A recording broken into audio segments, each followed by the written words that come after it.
Čauky. Po hodně krátké době vás vítám u druhé části unboxingu a jdeme na Labubu. Je to teda fake, stejně jako Sunny Angels, ale doufám, že to bude hezký, fakt doufám. Můžete teda nazbírat těchto 6 a tenhle Secret, ten má 1 ze 72 lidí, za což jsem upřímně dost ráda, protože mně se ten Secret v téhle sérii moc nelíbí, takže...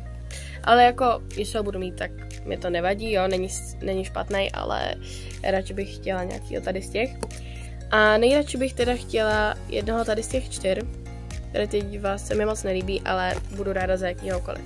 Vím, že to je jenom hračka, ale já jsem hrozně nervózní, takže fakt už jdeme na to.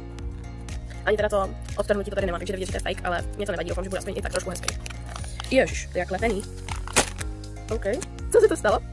Dobře, nekomentuju. Takže krabička to trošku nedala, ale tak nevadí, no. OK lidi, ona tam je maličká dírka, ale naštěstí jsem viděla jenom tu béžovou, jako ty ručičky nebo čeho, což má každý ten Labubu stejnou, takže nevím ještě, který to je.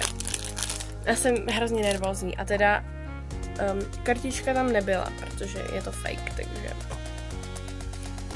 já se úplně bojím, který tam bude. Já se nemám jak otevřít.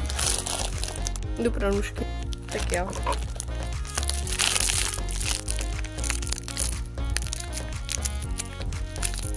Dobrý.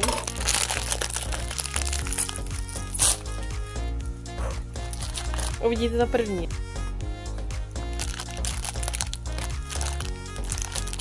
OK. 3, 2, 1. To je příjemný. To je mega hezký. OK, takže za prvý, je to hrozně příjemný na dotek, fakt je to úplně ňuňáček. Za druhý, on vlastně ten originál, tady ten QQ, tak má takový, tady to můžete vidět. Jo, aha, ono ještě vypadlo k tomuto kolečko. Jsem si říkala, proč tam není, tak já ho za chvilku tam dám. A když je to originál, tak vlastně má mít takovýhle řasy. Nevím, jestli to vidíte, prostě má mít řasy u očí a mně se to vůbec na něm nelíbí. Ale naštěstí je nemá. A za třetí je prostě cute, i když je to fake, takže jsem mega rád. Jdu tam dát ještě to kolečko teda. Tak jo, je tam. Takže to je všechno a mějte se. Pa, pa.